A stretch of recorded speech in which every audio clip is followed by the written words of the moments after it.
이 시간에는 나를 움직이는 힘이라고 하는 제목을 가지고 함께 하나님의 말씀으로 은혜를 나누어 보려고 합니다. 여러분, 우리는 간혹 전혀 이해가 가지 않는 결정을 내리는 사람들을 보게 되어집니다.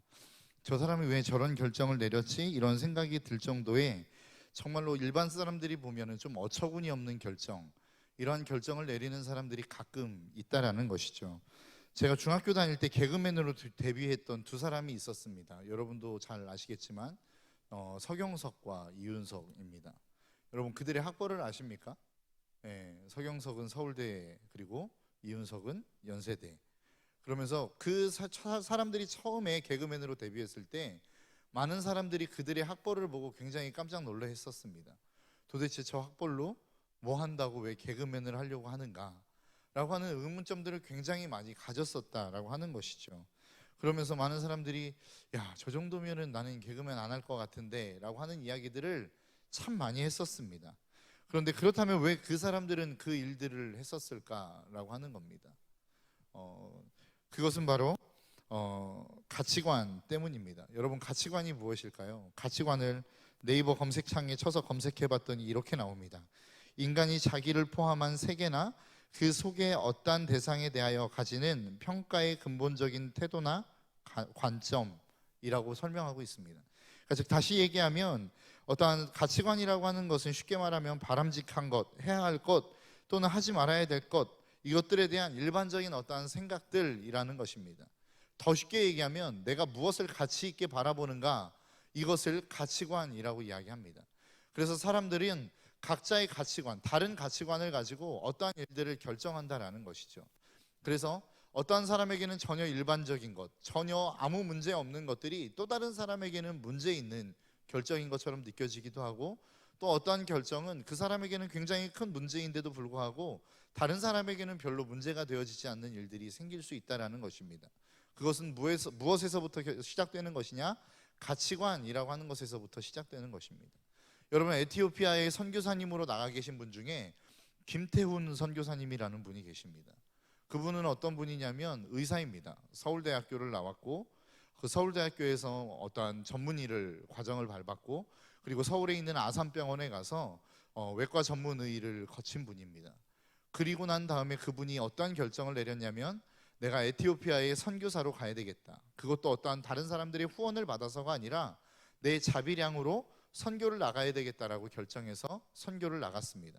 그런데 그렇게 선교를 나가야겠다라고 마음의 결정을 딱 내렸을 순간에 그분에게 어떠한 제의가 들어왔냐면, 서울 아산병원에서 우리 병원에서의 과장을 좀 맡아주십시오라고 했다는 거예요.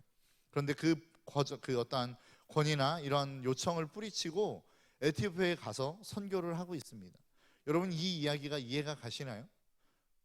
가끔 어떤 교회 안에 머무시는 분들은 그럴 수 있지라고 생각할 수 있을지 모르겠지만, 세상에 나아가서 이런 이야기들을 한번 해본다면 그 사람 미쳤다라고 이야기할 겁니다. 왜냐하면 정말로 너무나도 성공적인 어떠한 삶이 보장되어 있는데 정말로 아무것도 아닌 삶을 향하여 나아가는 그 발걸음이 세상의 사람들에게는 이해가 되지 않기 때문에 그렇다라는 것입니다.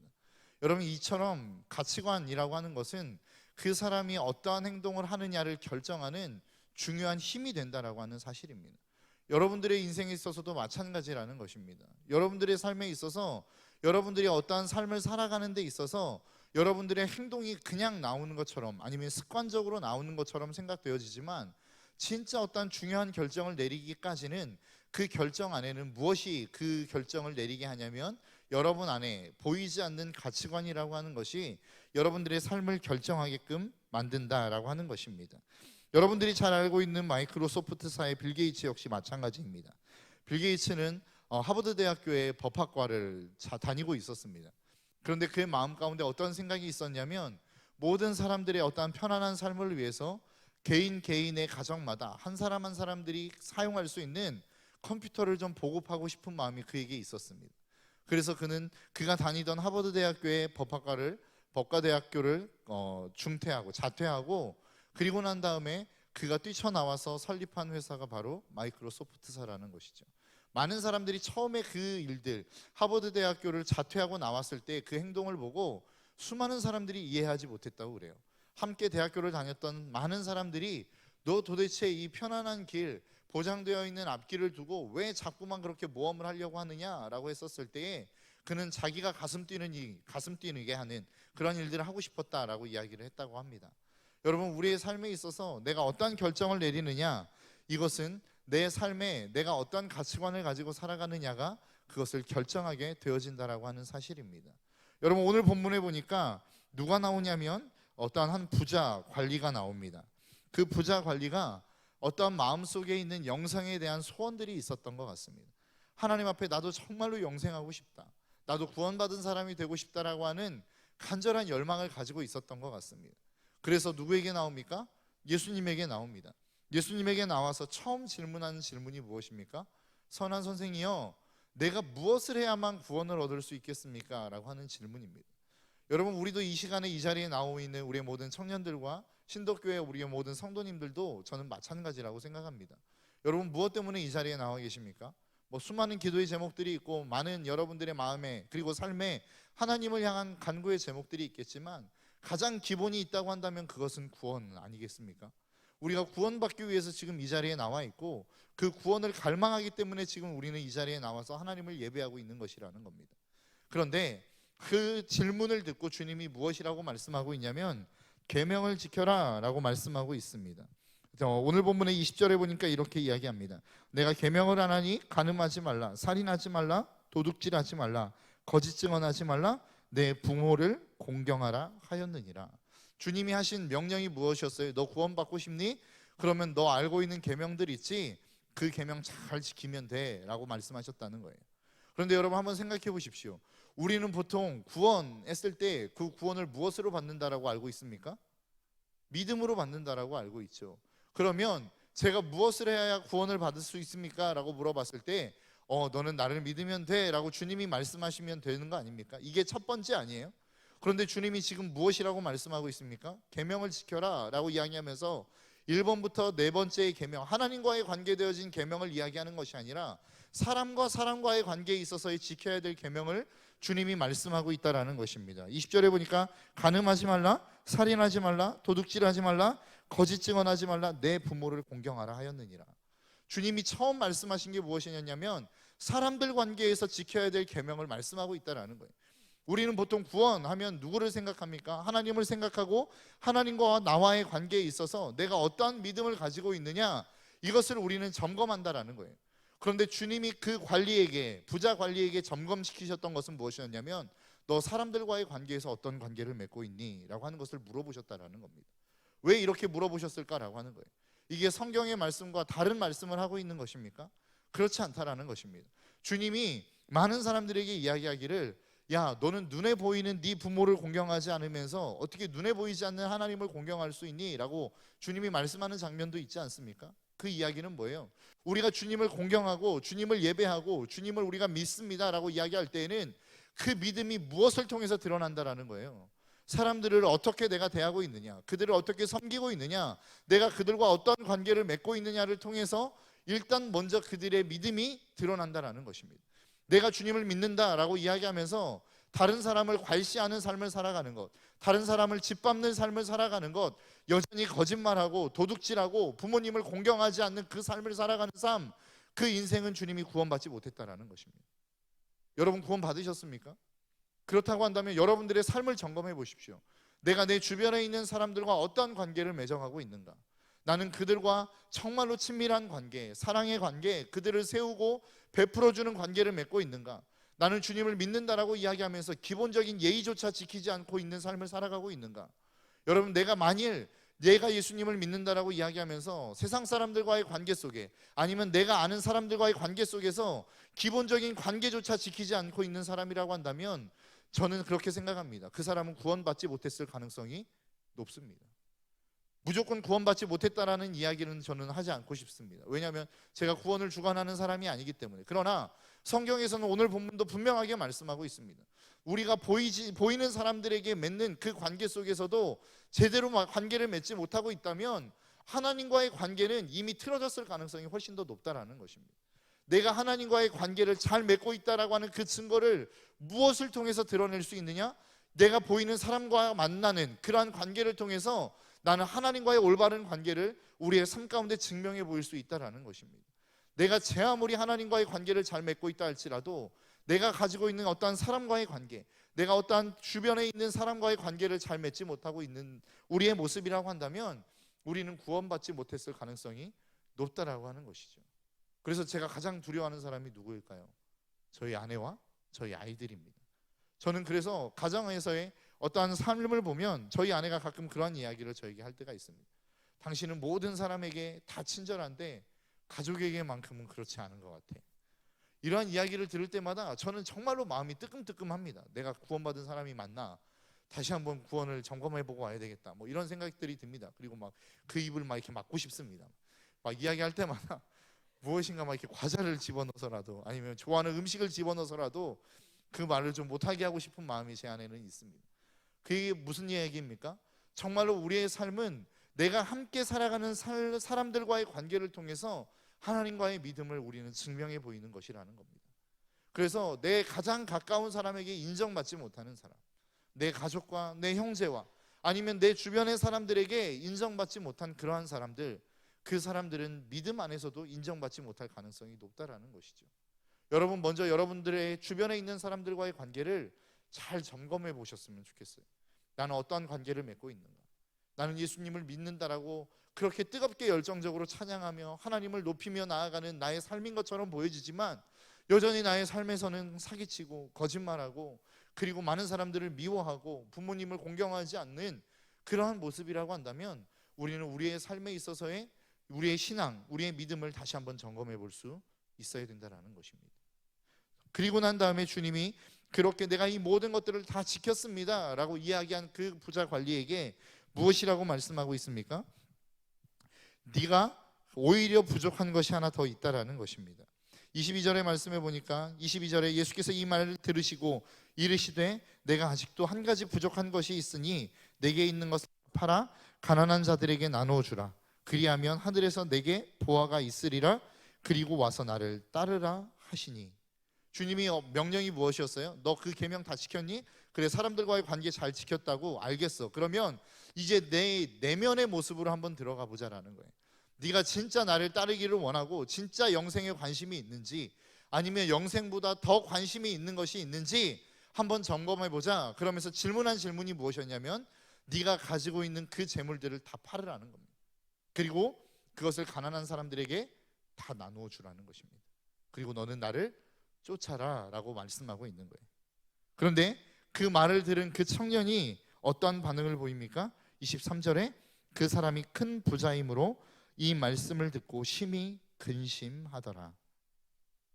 그가 부자였대요. 그리고 그가 근심했다라는 것입니다. 여러분, 이게 오늘날 이 본문에서 이야기하고 있는 부자 청년에 관한 이야기만이냐라고 하는 것이죠. 우리의 삶으로 한번 가지고 돌아와 볼까요? 여러분, 우리도 마찬가지입니다. 우리도 부자 청년처럼, 부자 관원처럼 하나님에 대한 어떤 갈망함이 있습니다. 구원에 대한, 영생에 대한 간절한 기대함들이 있습니다.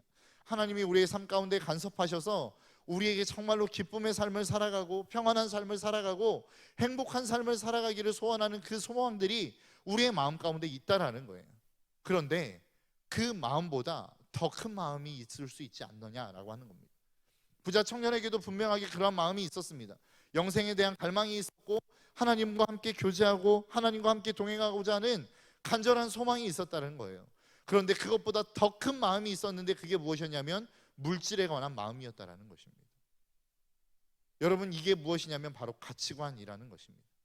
그래서 이 부자 관리에게 있어서 진정한 가치관, 진짜 가치 있게 생각하는 건 무엇이었냐면 그의 삶에 주어진 물질이었다라고 하는 것입니다. 하나님이 아닌 물질이었다라는 거예요. 그래서 그의 삶 가운데는 종교적인 행위들이 있었어요. 그리고 하나님을 향한 갈망도 있었어요. 그런데 그것보다 더 큰 갈망이 있었는데 그게 바로 물질에 대한 갈망이었다라는 것입니다. 그래서 그것을 주님이 내려놓아라 라고 이야기했을 때 이 청년이 그것을 내려놓을 수 없었던 거예요. 여러분, 우리가 주님보다 더 사랑하는 것들이 있을 수 있습니다. 그것을 주님은 무엇이라고 이야기하는 줄 아십니까? 우상이라고 이야기하는 것입니다. 우리의 삶 속에 정말로 내가 주님을 갈망하고 소망하며 그 주님을 따르고자 하는 간절한 소망들이 있지만 그것보다 더 큰 것들이 있을 수 있다는 거예요. 그것을 주님은 우상이라고 이야기하고 있고 그것을 우리는 반드시 버려야 될 것이라고 주님은 말씀하고 있습니다. 제가 이 땅을 살아가면서 물질이 필요 없다라는 이야기를 드리는 게 아닙니다. 물질이 있어야 됩니다. 정말로 어떤 명예나 인기들이 필요 없다라고 여러분들에게 말씀드리는 게 아니에요. 그러나 그것들이 주님보다 더 우선시 되어지는 것이 문제다라고 성경은 이야기하고 있는 것입니다.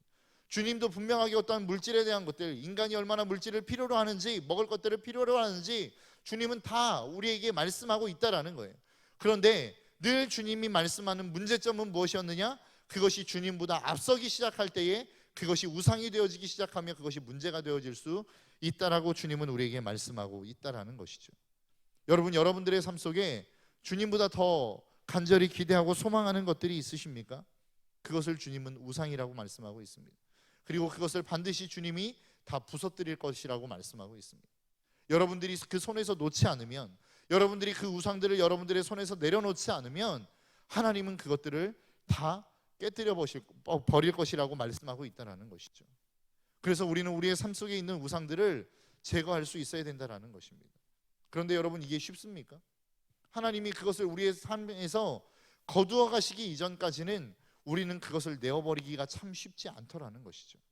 그럼 도대체 우리가 그 우상들을 어떻게 부셔낼 수 있고 어떻게 우리가 우리 스스로 그것들을 버릴 수 있느냐라고 하는 것입니다. 그것은 간단합니다. 하나님을 더 사랑하면 됩니다. 그럼 도대체 우리가 어떻게 하나님을 더 사랑할 수 있느냐?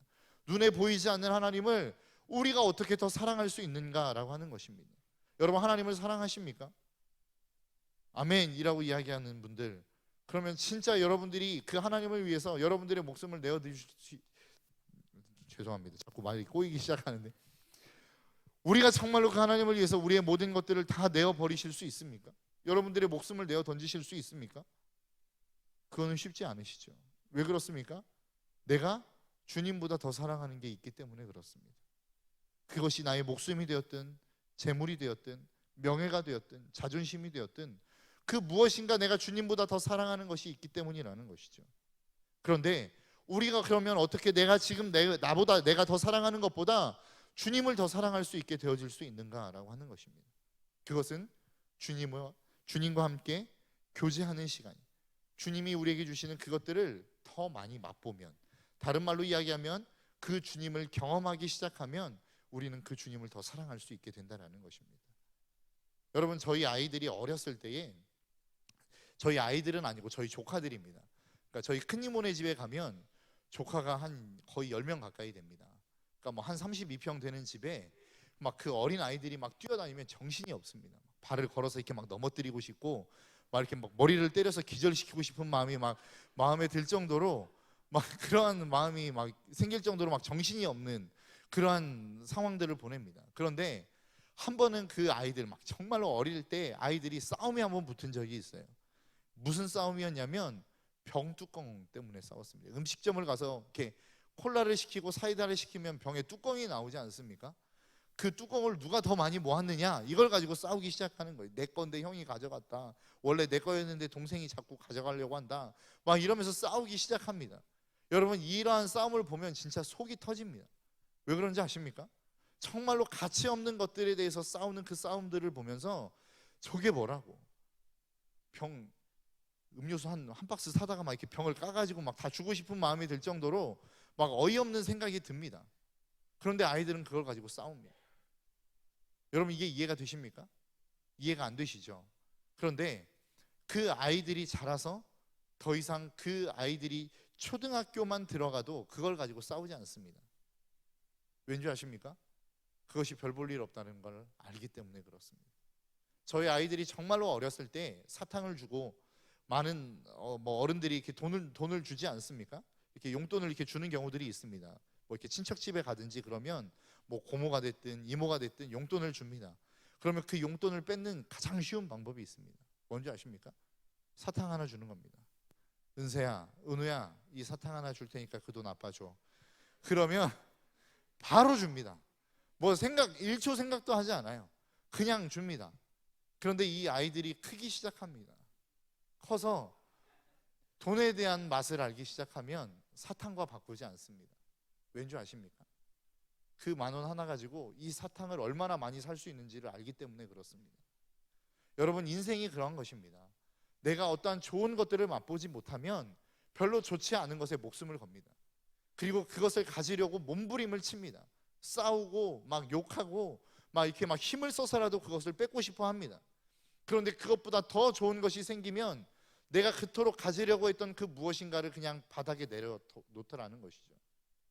여러분, 우리의 인생이 왜 하나님이 좋다라는 것을 알면서도 세상의 어떠한 것들을 가지고 그 세상을 향하여 우리의 마음을 빼앗겨서 그것에 혈안이 되어서 자꾸만 싸우기도 하고 근심하기도 하고 아파하기도 하는 줄 아십니까?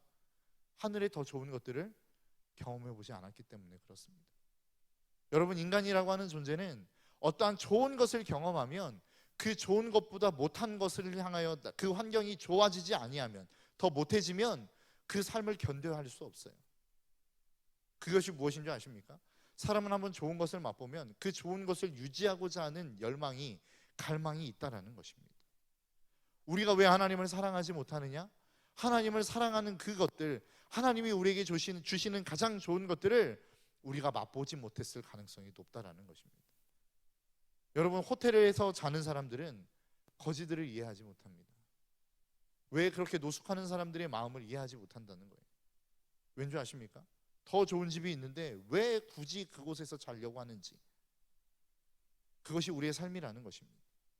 우리가 하나님을 사랑하지 못하고 하나님의 것들을 선택하지 못하는 것, 그 이유는 하나님의 것이 얼마나 좋은지를 우리가 경험해 보지 못한 그 마음들이 우리 가운데 있을 수 있기 때문이라는 것입니다. 여러분, 하나님을 경험해 보셨습니까? 여러분, 그 하나님이 우리에게 주시고자 하는 가장 좋은 것들을 여러분 맛보셨습니까? 그렇다고 한다면, 그것을 맛보았다면 우리는 우리의 그 삶의 좋은 것들을 유지하고 싶어하는 마음들이 우리 가운데 생기게 되어 있다라는 거예요. 그것이 우리의 가치가 되고 그것이 우리의 좋은 것이 되어서 우리는 그것을 여전히 유지하고 싶은 마음들이 우리의 마음 가운데 있게 되어진다라는 것입니다. 그럼 도대체 그 가치 있는 것, 우리가 눈에 보이지 않는 하나님, 그분을 우리는 어떻게 알 수 있느냐, 어떻게 경험할 수 있는가라고 하는 것입니다. 성경이 무엇이라고 이야기합니까? 기도 외에는 이러한 유가 나아갈 수 없느니라. 여러분, 우리가 수련회를 통해서 많은 시간들을 기도했습니다. 여러분, 우리가 평소 때 언제 1시간 40분 이렇게 기도하겠습니까? 1시간 50분, 2시간 가까운 시간 동안을 여러분 기도할 수 있는 시간이 언제 있겠어요? 그런데 저는 여러분들에게 도전하고 싶습니다. 그렇게 기도하셔야 됩니다. 1시간이 아니라 할지라도, 1시간씩 기도하는 그 시간들은 아니라 할지라도 우리가 꾸준하게 하나님과 함께 교제하는 시간들이 필요하다라는 거예요. 왜요? 하나님께서 공급하시는 그 좋은 것들을 우리가 맛보기 위해서는 단 한 번의 어떠한 사건이 아니라 꾸준한 우리의 삶의 그 모습들이 유지되어지기 시작할 때에 하나님이 우리에게 공급하시는 것들이 생기기 시작한다라는 것입니다. 하나님을 만날 수 있는 그 자리들이 우리의 삶 가운데 열리기 시작한다라는 것입니다. 여러분, 그렇게 하실 수 있겠습니까? 못 하시겠죠. 왜요? 내가 이렇게 기도해도 이 기도하는 시간보다 더 좋은 시간들, 내가 공부하거나 아니면 내가 어떠한 무엇인가를 준비하는, 스펙을 쌓기 위해서 준비하는 그것들이 나의 인생 가운데 더 유익이 될 거라고 우리는 생각하기 때문에 그렇습니다. 그렇게 한다면 그것이 여러분의 가치관이에요. 그런데 예수님을 믿는 순간, 하나님을 만나는 순간 우리 가운데 가장 먼저 일어나는 사건이 무엇인 줄 아십니까? 가치관의 변화입니다. 가치관이 변화가 없다라고 하는 것은, 그것은 다른 말로 이야기하면 내가 아직 예수 그리스도를 만나지 못했다는 이야기가 될 수 있는 거예요. 왜요? 하나님을 경험하면, 그 창조주 하나님을 만나면 진짜 내가 좋은 것이 무엇인지를 알게 되기 때문에 그렇습니다. 내가 내 인생의 모든 것들, 그 내 모든 인생을 다 걸어야 될 것이 무엇인지가 하나님을 만나는 순간 발견되어지기 때문이라는 거예요. 그런데 그것을 경험하지 못하고 발견하지 못했다는 것은, 다른 말로 뒤집어 이야기하면 그것은 내가 아직 하나님을 만나지 못했다라고 하는 증거일 수 있다라는 것입니다.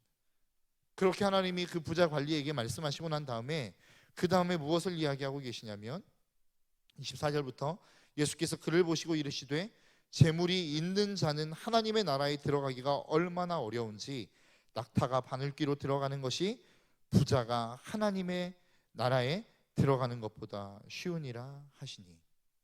여러분, 이 말씀이 이해가 되십니까? 부자가 되지 말라는 이야기냐? 이런 생각으로 여러분 들지 않으십니까? 저도 이런 말씀을 처음 들을 때에 정말로 이해가 안 됐어요. 부자, 그러면 도대체 어떤 사람이 부자가 되느냐? 부자가 그럼 되지 말라는 이야기냐? 이런 생각이 막 드는 거예요. 그럼 이 땅에 있는 모든 부자는 다 지옥 가는 거냐? 크리스찬 부자들도 있는데 그럼 그 사람들도 다 지옥 가는 거냐? 뭐 이런 생각이, 이런 질문들이 저에게는 굉장히 많이 있었습니다. 그런데 오늘 말씀과 함께 묵상해서 함께 보기 시작하니까 조금 이해가 되기 시작했습니다. 여러분, 부자는 뭐예요? 돈을 쓰지 않고 모아야 부자가 될 수 있는 겁니다. 잘 생각해 보십시오. 부자가 되는 습관이 있는 거예요. 여러분, 부자가 되는 습관을 여러분 한번 뭐 인터넷에 떠돌아다니는 것들을 한번 잘 보십시오. 최대한 아낄 수 있는 것들을 잘 아낍니다. 쓰지 않아야 될 때 돈을 쓰지 않습니다. 그리고 그 돈을 모아야 그 사람이 부자가 될 수 있는 거예요. 그런데 성경은 뭐라고 말씀하고 있습니까? 너 부자 되기 이전에 하나님이 그것들 다른 사람들에게 다 나눠주래요. 그러니까 쉽게 얘기하면 우리가 돈을 많이 번다 할지라도 우리는 모아둘 수 있는 그 무엇인가가 없는 거예요. 그게 크리스찬이라고요. 하나님께서 이야기하는 것처럼 하나님께서 그 모든 부자 관리에게 너 이거 다 모았느냐? 그러면 그거 다 팔아서 가난한 사람들에게 다 주어라. 그리고 너는 나를 쫓아와라. 이것은 단순하게 그냥 네가 가지고 있는 재물을 다 팔아서 주라는 이야기가 아니라 네 주위에 있는 사람들을 돌아보라는 거예요. 네가 진짜 구원받은 사람이라면 내 마음을 가지고 정말로 힘들고 어려운 사람들을 돌보라는 거예요. 네가 가지고 있는 것으로. 그러면 그렇게 모든 것들을 다 쏟아붓는 사람들의 삶이 부자가 될 수 있는 가능성이 있겠습니까? 물론 엄청난 돈을 번다면 가능성이 있겠지만 쉽지 않은 일이라고요. 돈을 모을 수 있는 어떤 계기가 있는 게 아니라고요. 그것을 주님은 말씀하고 있는 것입니다. 네가 진짜 하나님의 마음으로 주위에 있는 사람들을 돌보고 헐벗은 사람들을 돌보고 있다면 너는 부자가 될 수 없다는 거예요. 제가 어제 장기려 박사에 대해서도 한번 이야기했던 것 같습니다. 수련회를 마무리하면서 여러분, 장기려 박사라고 하는 분이 있습니다. 여러분, 그분이 누구인 줄 아십니까? 우리나라 최초의 청십자 재단을 만들고 의료보험이 무엇인지, 의료복지가 무엇인지를 최초로 우리나라 가운데 도입하신 분이었어요. 근데 그분은 의사였습니다. 일제강점기가 끝나고 우리나라가 가장 어렵고 힘들었을 때에 의학 박사 학위를 가지고 있었던 사람이 우리나라에 7명 있었답니다. 그런데 그 7분 중에 한 분이 장기려 박사였어요. 그런데 그분의 삶을 놓고 보니까 그분이 어떠한 삶을 살았느냐? 그분이 돌아가시기까지 그분의 통장에 잔고가 하나도 남아있지 않았대요. 그리고 그분은 어떠한 집에서 삶을 살았느냐? 옥탑방에서 평생을 살았답니다. 마음만 먹으면 수없이 많은 돈을 벌 수 있었던 분. 그런데 그가 왜 돈을 벌지 못했느냐? 그가 한국에 들어와 놓고 보니까, 의학박사 학위를 가지고 한국에 딱 들어와 보니까 죽어가는 사람이 너무 많더라는 거예요. 손 한 번 써보지 못하고 죽는 사람이 너무 많더랍니다. 그래서 그가 딱 봤을 때 그냥 조금만 손 써주면 살아날 수 있는 사람들이 의료 혜택을 받지 못하고 다 죽어가더라는 거예요. 그래서 그분이 하나님 앞에 결단하기 시작했답니다. 하나님, 내가 정말로 이 땅 가운데서 삶을 살아가면서 내가 돈이 없어서, 나에게 오는 환자 중에는 돈이 없어서 죽게 하는 사람이 없도록 하겠습니다. 그렇게 하나님 앞에 결단하고 그가 병원을 세우고 그가 오는 모든 사람들을, 힘들고 어려운 사람들을 다 무료로 고쳐줬대요. 그래서 그 부산에 가시면 고신대학교 병원이라고 있습니다. 그가 세웠던 그 고신대학교 병원, 그 병원에 많은 사람들에게 소문이 나기를, 뭐라고 소문이 났냐면, 야, 저 병원에 가면 돈이 없어도 고쳐준다더라. 이 소문이 너무나도 파다하게 난 거예요. 그러다 보니까 수많은 사람들이 그 병원으로 몰려오기 시작했습니다. 돈이 없는 수많은 사람들이 다 그 병원으로 몰려든 거예요. 그래서 그 병원들을 정말로 감당하기가 어려워서 세운 단체가 청십자라고 하는 단체였습니다. 모든 사람들이 지금 나라 돈으로, 우리나라 돈으로 계산해서 보면 5천 원 정도만 내면 모든 사람들이 다 의료 혜택을 받을 수 있는 그러한 재단을 만든 거라고요. 그래서 자기는 자기의 돈 하나 챙기지 않고 그렇게 죽어가는 사람들을 살리기 위해서 일평생을 헌신했던 사람이 누구였냐면 장기려 박사였습니다.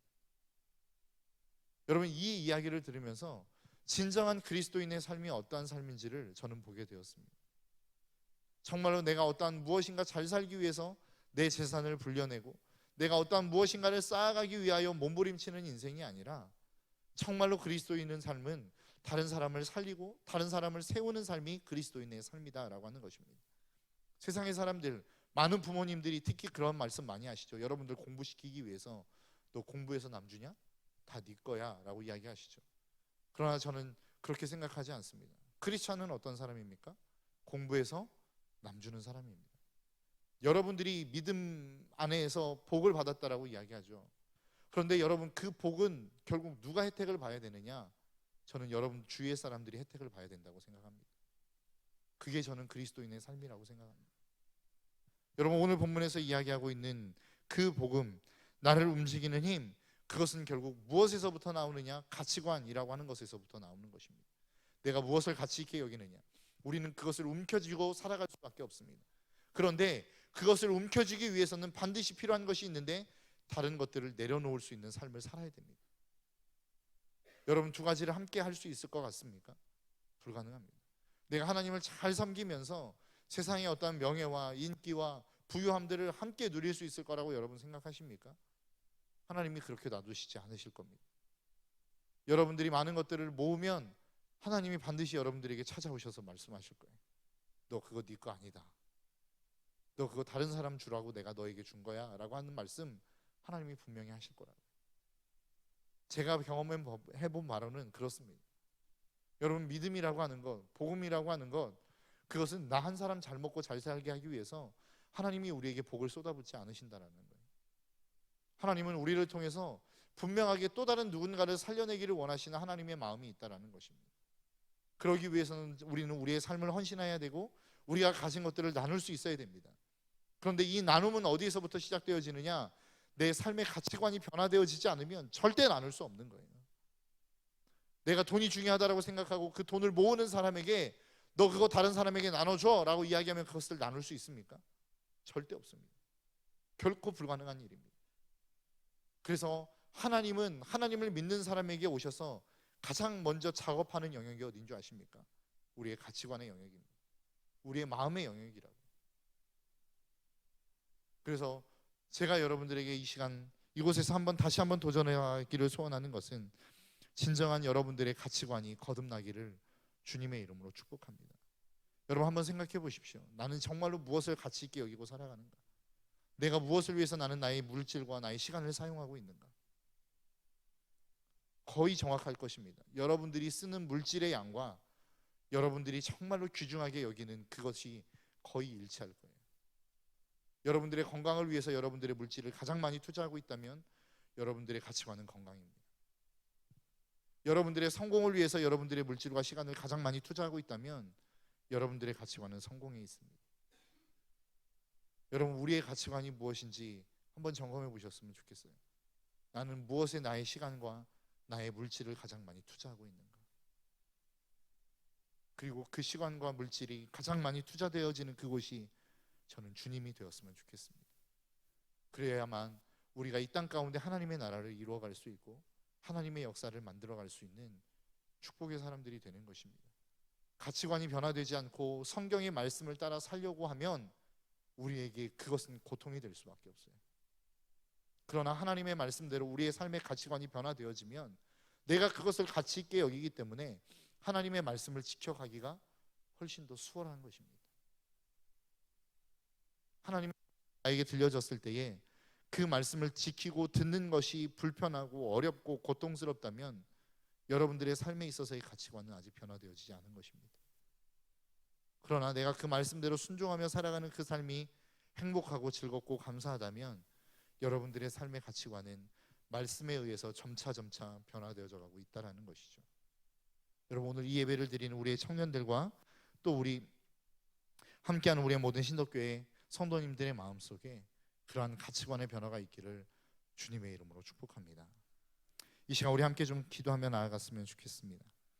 여러분들은 어떠한 가치관을 가지고 살아가고 계십니까? 다른 말로 질문해 보면 여러분들은 무엇에 여러분들의 시간과 여러분들의 물질을 가장 많이 투자하고 살아가고 계십니까? 그것이 주님이 아니라고 한다면 가장 많은 시간과 물질이 투자되어지는 그것이 여러분들의 삶의 우상입니다. 이 시간 우리가 함께 좀 하나님 앞에 기도하며 나아갈 때에 하나님, 내가 하나님 앞에서 다시 한번 나의 삶의 가치관을 점검해보고 그 가치관이 성경적인 가치관으로 변화되어져 가기를 소망합니다. 내가 정말로 힘쓰고 어렵게 그 말씀의 가치관을 지켜가는 자가 아니라 그것이 나에게 기쁨이 되고 즐거움이 될 수 있도록 내 삶의 모든 가치관들이 성경적인 가치관으로 변화되어지기를 원합니다. 하나님 나를 변화시켜 주옵소서. 그래서 내가 기도의 자리로 나아갈 때마다 하나님을 경험하는 경험의 분량이 많아지게 하시고, 내가 말씀을 읽고 묵상할 때마다 내 삶의 가치관들이 변화되어져 가는 역사들이 있게 하여 주옵소서. 이 시간 함께 여러분들의 마음을 가지고 주님 앞에 기도하며 나아가도록 하겠습니다. 주여 한번 부르짖고 우리 통성으로 기도하며 나아갑니다. 주여, 하나님 아버지 감사합니다. 우리의 삶 가운데 내가 어떠한 삶의 가치관을 가지고 살아가는지 내 스스로를 다시 한번 되돌아보며 나아갑니다. 하나님, 우리 인생을 붙잡아 주시고 우리의 영혼 가운데 찾아와 주셔서 진정한 나의 삶의 가치관의 변화들이 일어날 수 있도록 역사하여 주옵소서. 세상의 그 어떠한 것보다 더 귀중하고 소중한 가치가 하나님께 있음을 우리에게 알게 하여 주시고, 그분이 하나님인 것을 우리가 깨달아 알 수 있도록 역사해 주셔서 하나님, 우리가 그 어떠한 가치관으로도 그 하나님 앞에 나아가는 거룩한 인생이 되어질 수 있도록 주님 역사해 주시고 인도하여 주옵소서. 우리의 마음과 우리의 생각, 우리의 삶의 모든 것들 가운데 함께하여 주셔서 우리가 하나님 앞에 우리의 발걸음을 내디딜 때마다, 우리가 하나님 앞에 기도의 자리로 나아갈 때마다, 하나님을 묵상할 때마다 그 하나님이 우리 가운데 찾아와 주시는 역사와 은혜를 경험하며 나아가게 하여 주옵소서. 그래서 내가 날마다 그 하나님을 경험함으로 말미암아 내 인생에 더 귀하고 가치 있는 것들이 있음을 발견하는 인생이 되게 하여 주옵소서. 세상이 말하는 가치보다 더 소중하고 가치 있는 것이 우리의 삶 가운데 있다라고 하는 사실을 우리가 다시 한번 깨달을 수 있도록 인도해 주시고, 그 하나님의 은혜와 능력 가운데 날마다 하나님의 역사를 이루며 나아갈 수 있는 하나님의 축복의 통로들이 되어질 수 있도록 주님께서 역사해 주시사 인도하여 주옵소서. 우리 이 시간 한 번 더 기도하며 나아갈 때는 우리가 결단하며 나아갔으면 좋겠습니다. 여러분들의 인생 속에 하나님과 교제하는 시간이 있으십니까? 하루를 시작하고 그 하루를 마치기까지 여러분들이 하나님과 함께 교제하는 시간들, 그 시간들을 따로 떼어 여러분들이 놓으신 시간들이 있으십니까? 없으시다고 한다면 이 시간 하나님 앞에 좀 결단하며 나아갔으면 좋겠습니다. 하나님, 내게 있어서 가장 소중한 그 시간들을 주님 앞에 내어놓기로 결단합니다. 나에게 이러한 시간들을 주님 앞에 내어놓기로 결단합니다. 이 결단이 무너지지 않도록 하나님 나를 지켜주시고, 무엇보다 내가 이 결단한 시간 속에 하나님 앞에 나아갈 때에 하나님 나를 만나주시고 나를 찾아와 주시는 그 하나님의 놀라운 축복을 경험하며 나아갈 수 있는 나의 삶이 되게 하여 주옵소서. 이 시간 여러분들의 인생을 결단하며 그 시간들을 주님과 함께 드리기로 다시 한번 결단하며 주여 한번 부르짖고 통성으로 기도하며 나아갑니다. 주여, 하나님 아버지 감사합니다. 이 시간 우리가 하나님 앞에 다시 한번 결단하며 나아가기를 소원하는 것은 우리의 마음과 우리의 삶을 주님 앞에 드리며 나아가기로 결단합니다. 우리가 하루를 시작하고 그 하루를 마무리하는 그 모든 일련의 시간 속에서 내가 하나님과 교제하고 그 하나님을 바라보며 그 하나님 앞에 부르짖으며 그 하나님의 뜻이 무엇인지를 다시 한번 우리의 마음 가운데 담는 그 시간들을 내가 하나님 앞에 드리며 나아가기로 원합니다. 하나님, 우리가 그 시간들을 결정할 수 있도록 인도해 주시고, 결정한 그 시간들을 하나님 앞에 올려드릴 수 있도록 인도하여 주셔서 내가 살아가는 그 모든 삶의 자리와 현상들과 그 모든 삶의 자리마다 날마다 하나님과 교제하는 그 시간들이 끊이지 않는 우리의 모든 하나님의 우리 신덕교회 모든 청년들의 삶이 되어질 수 있도록 역사하여 주옵소서.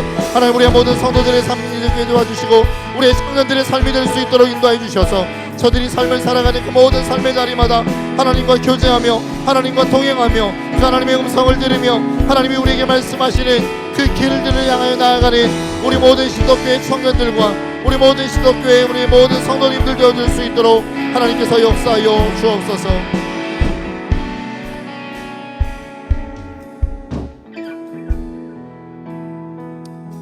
하나님 감사합니다. 날마다 우리가 이 땅을 살아가는 가운데 세상이 이야기하는 가치관이 아닌 하나님이 우리에게 말씀하시는 가치관을 가지고 살아가는 거룩한 인생들이 되어지기를 원합니다. 세상이 좋고 보이는 것이 좋고 그것이 우리의 마음을 흔들기에 그것을 향하여 따라가는 자들이 아니라 그것보다 더 좋고 위대하고 아름다운 것들이 있는 것들을 우리에게 보게 하여 주옵소서. 우리의 눈을 여시고 우리의 귀를 열어주셔서 우리가 이것들을 보고 듣고 깨닫는 인생이 됨으로 말미암아 우리가 언제 어느 곳에 있든 늘 하나님의 나라를 추구하고 하나님의 것들을 바라볼 수 있는 거룩한 청년들, 거룩한 신덕교회의 성도님들 되어질 수 있도록 인도하여 주옵소서. 감사드리며 예수님의 이름으로 기도합니다. 아멘. 이 시간 우리 다 함께 봉헌 찬양, 헌신의 찬양 올려드리면서 봉헌하는 시간 갖도록 하겠습니다.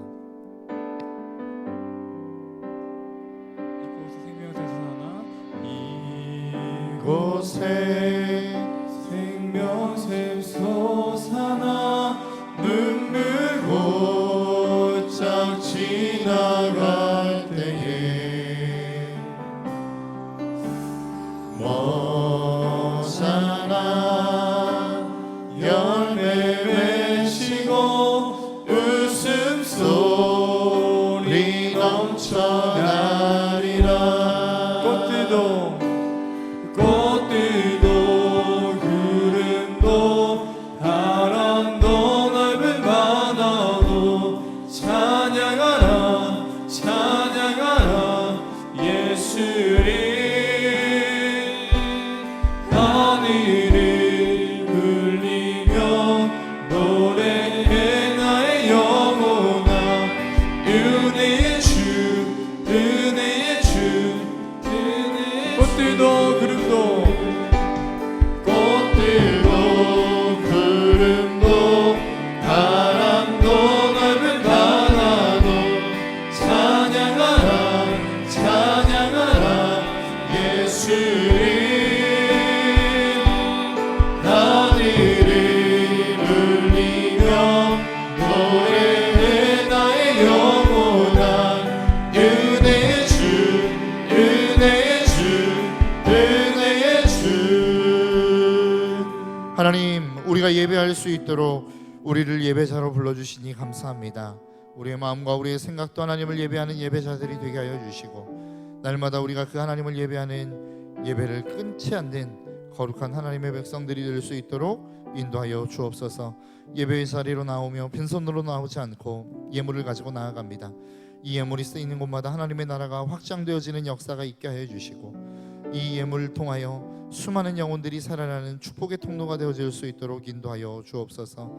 예물을 드린 손길들을 축복하시되 예물과 함께 드려지는 저들의 마음과 생각까지도 기뻐 받아주시고 날마다 주를 향한 주님의 사랑이 커져가는 하나님의 축복의 삶을 살아갈 수 있도록 인도하여 주옵소서. 이제는 우리 주 예수 그리스도의 은혜와 하나님 아버지의 크신 사랑하심과 성령님의 역사하심이 하나님 앞에서 가치관의 변화를 통하여 하나님을 섬기며 또 그 하나님의 나라를 세워가기를 소원하며 다짐하는 우리의 모든 청년들과 신덕교의 모든 성도